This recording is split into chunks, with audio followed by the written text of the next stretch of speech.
Magandang hapon sa inyo lahat. Ito po si Herbert Curia, author, host ng Talakayan Herbert T. Muli, magandang hapon sa inyo lahat at ang ating tatalakayin sa linggo ito o sa hapong ito ay hindi sa usapin na biblikal na usapin tungkol sa idolatry. Yan natin tatalakayin sa hapong ito.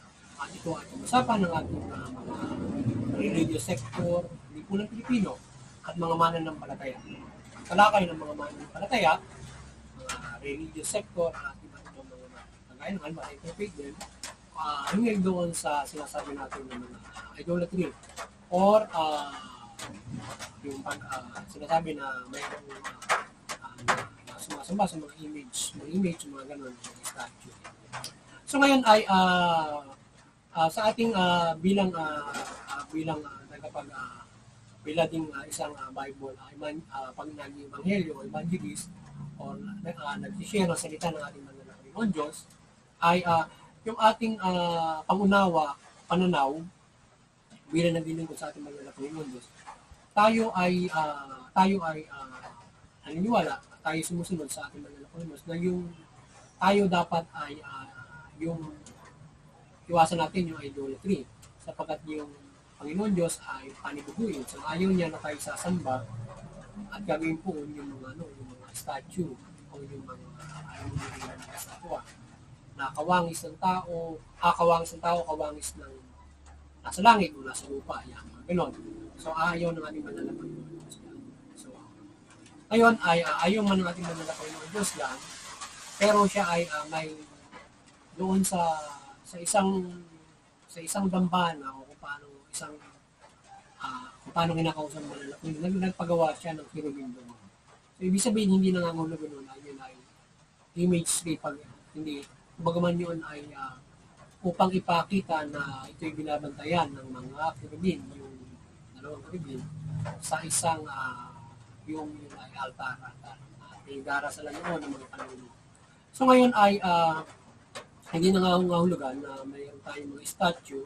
Halimbawa, kung kinanampalataya, ay sinasampalatayaan mo yung iba statue na yun or kawangis ng buwakan ng isang rebulto na maaaring kawangis o isang larawan na maaaring kawangis ng halimbawa ng Panginoong Diyos, Panginoong Kristo, parang kawangis but naiimustra mo is but nobody is na makapagmumustra naman pa na ganyan. Yan ay kung ano yung sinasabi ng Bible, ay yun lamang yung maipaliwanag. So ngayon, ano ba ang Panginoon Diyos? Ano ba mga ganon? So ngayon ay pinagtalunan yan na sila sa praktika ng iba't ibang halimbawa Kristiyano, ng iba't ibang mga reliyon. Yung sila ay naglalagay ng mga rebulto at parang sinasamba nila yung mga rebulto. So, sa ating paniniwala bilang Kristiyano ay yung mga ginagawang rebulto ito ay nagiging symbolic para ang pamaalala ng pananampalataya natin sa Panginoon Diyos. Iba't ibang mga larawan, iba't ibang mga statue o mga eksena, halimbawa, ito ay nagpapaalala, ito si Banal na Santa Maria, ito si Panginoon Kristo, ito yung Holy Family, ito ang Panginoon Diyos, halimbawa. But, hindi naman natin sinasamba yung mga rebulto, mga larawan. Ngayon, di ba? But definitely may mga ibang sinasabi na ang mga Pilipino ay halos ay sinasamba at pinupuan itong mga ito. Ano ba, kagaya mo yung mission ng halimbawa, yung sa, anong tawag doon? Black Nazarene. Marami ang deboto roon. Tingin nila, ay yung mga rebulto ay nag-iimala o yung mga picture ay nag-iimala. Napag-iimalan ka ng ganito. So ngayon ang ating paniniwala dyan bilang nag-ibanghelyo sa pangalahatan, yung mga image na yan, statue or everything, ito ay hindi talaga nag-iimala. Which is ang nag-iimala sa ating pananampalataya ay yung Panginoon Diyos, ang Panginoon sa Kristo. Sinasabi nga niya, umiling ka sa Panginoon Diyos sa pamamagitan ng Panginoon sa Kristo at gagawin niya. So ang nag-iimala din yung binibaya sa ating Panginoon Diyos sa Panginoon sa Kristo kapag umiling tayo sa kanila. So ngayon ay parang na-misinterpret ng iba na naging malayo ang rebulto, yung mga picture. Na halimbawa picture ni Panginoon sa Cristo, picture ni Panginoon Diyos, o rebulto niya, naging malayo. Hindi yun ang naging malaan. Hindi yun yung makapangyarihan. Ang naging malaan yung Panginoon Diyos. Kundi yung pag-alala mo, at pag-celebrate yung kanyang paghihirap, at the same time, kapag ikaw ay nanampalataya, bibiyakan mo. Humihiling ka sa Panginoon Diyos kasi.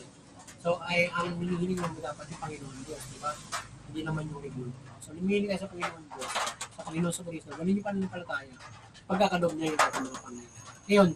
Ngayon, mayroong mga pangyayari sa Bible na anumang bagay pwedeng paghimalain ng Panginoon Diyos. Halimbawa, o gamitin ng Diyos para maghimala siya. Halimbawa, yung kagaya ng ahas sa nagpalagay ng ahas kasi sinusupi ng ahas yung mga tao dahil mga kasalanan. So ngayon, sabi nung Panginoon Diyos, maglagay ka ng ahas, kapag natuklaw ang isang tao at tumitig ka sa ahas, hindi ka mawawala yung kamandang, hindi ka tatabla ng kamandang ng ahas kapag tumitig ka sa larawan. Di ba? Mga ganon. So may mga ganon ginagawa ang Panginoon Diyos para maghimala yung isang bagay na para ikaw ay maprotektahan. Halimbawa, mga ganun mga bagay. So ngayon ay may mga ganyan na mga senaryo na po pwedeng halimbawa, isang bagay ay papaghimalay ng Panginoon Diyos para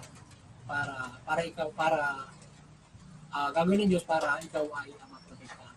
But definitely, hindi natin definitely yung mga basta-basta mga larawan ay hindi basta kasi naghihimala yun at hindi basta gagamitin ng Diyos para maghimala, maaaring gano'n, dahil para kinakailangan ng palataya ka sa Panginoon Diyos. At depende sa pananampalataya mo para ikaw ay paghimalaan mo. Ikaw ay hindi kagaya nyo parang anting-anting yun na isa kang bagay na pinangawakan yun ay naghihimala. Yung pananampalataya mo bigla ay kapag hawak mo yun, ikaw ay nagkakaroon ng kakaibang kapangyarihan, mga ganyan. But maaaring yung Panginoon yung sinumagawa naman, yung kasi ay yung nagawa ng mga agen. Pero yung sa ngayon, yung mga ganyan mag-iilig, kasi kapag ikaw ay sumaayon ng Panginoon, kapag sinasam mo, parang pinakalimutan mo ang Panginoon. But definitely, kapag kinakailangan, ito ay nagiging simbolo lamang at nagpapaalala ng pananampalataya natin, halimbawa, yung nakangasa rin, nagpapaalala ng pangingiram ng Panginoon sa Kristo. Malinaw. Nagkakaisa tayo kung sama at humihiling tayo sa Panginoon sa kalangitan na tayo pamilang. Maybe yung halimbawa ngayong nakangasa rin, ay maaaring halimbawa, kumbaga man ay nagiging paalala yun. So maaaring yun ay pinagbilagruhan din ng Panginoon Diyos para hindi halimbawa yun daw ay naligtas sa iba't ibang mga sakuna, mga ganun. So ibig sabihin parang maaaring pwede paghimalaan ng Diyos sa kalangitan yung mga rimultong yun para maging matibay yun. Yung tao ay maalala yung pag-himala ng Panginoon Diyos, maybe ganoon. Ang ginagawa na, sana hindi papagkamalan na yun ay nag-himala. Kasi ang nag-himala yung Panginoon Diyos sa kanilang sa ating pananampalataya sa kanya. Ang Panginoon sa Kristo mismo. Ang nasa langit, sa pananampalataya natin, sa pag-alala natin sa kanyang pag-hihirap, pagpapalain niya tayo. At yung pagkakaisa natin na nananampalataya sa kanya, yun ang magbibigay ng kapangyarihan para tayo ay kumpalain. So, ganun dapat. Ganun yung pananampalataya na yun natin sa Panginoon. Pag-alala. But, depende any secularable mga picture, hindi ba sa maghihimala kasi walang kapangyarihan ng matalino. Panginoon Diyos sa langit na may kapangyarihan. Pwede niyang gawin yung isang bagay kaya yung ginagawa. Halimbawa, kapag tinignan mo, sumabit ka ng gano'n, pwede kang magkaroon ng mga kakaibang kuwan. Bigyan ka ng parang napapalibasin yung espada ni ganito na nagkakaroon ng kapangyarihan. Bigay ng Panginoon Diyos. Diba? Mga gano'n. So, that's thing na maaaring gawin ng Panginoon Diyos para sa atin na isang bagay magkaroon ng kapangyarihan para nagkakaroon ng mga imanat. But definitely, ang faith ang sa Panginoon Diyos sa taas na nagbibigay ng baya, pagpapala sa atin at pamilinas. Yun yung ating mananampalataya. Pag doon sa iba, ito yung ating mai-share sa inyo. But on your faith, ay sa inyo yan. Kasi yan ay mananampalataya. Bilang kapwa Kristiyano at bilang mga iba't ibang mga pananampalataya sa Biblia. Ngayon, tayo magkaya sa opportunity at unawain natin yung ating mga reliyon. At tayo ay unawa, ano ka naman kayo ng pananampalataya, pero sa atin ay ganun yung ating pagtingin pananampalataya at sa ating Panginoon Diyos, Panginoon sa Kristo. Through that kind of symbol ng mga statue, mga larawan. Kasi yung larawan ay iba kasi yung yung iba kasi larawan na naghihimala kagaya dun sa sa 666 ay mali na sa yun ano yun yung sa bayan kasi yung Panginoon tayo mga larawan. So ngayon ay Panginoon Diyos pwede namang gawin ng isang bagay ay maghimala sa magitan ng sa magitan ng kanya kapangyarihan, paghimalaan mo ano man mga bagay.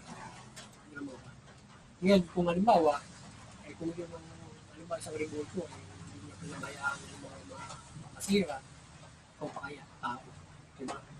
Hindi kanya pabayaan na mapariwara, magkasakit, kung ano yun. Yan, pamagaling din ganyan. So yan, muli, magandang hapon sa inyo lahat. Sana tayo ay mabahagi na pag-initiate naman na kaya ninyo sa lokal na mga usapin, sa idolatry, na pinagtatalunan at mga pinagtatalakayan ng mga relihiyon, hindi dyan sa kung paano tayo ng palapay sa ating mga palapay. Yan muli, magandang hapon sa inyo lahat at God bless you. Sana nakapuntalakay naman tayo sa linggo ito ng magmulat makatutulong sa atin kung tayo ay magkaroon patuloy na pag-usap sa ating Panginoon. At magbigay ng positibong pananaw sa ating mabubuo, sa ating mga pagtalakay. Magandang hapon sa inyo lahat at God bless you.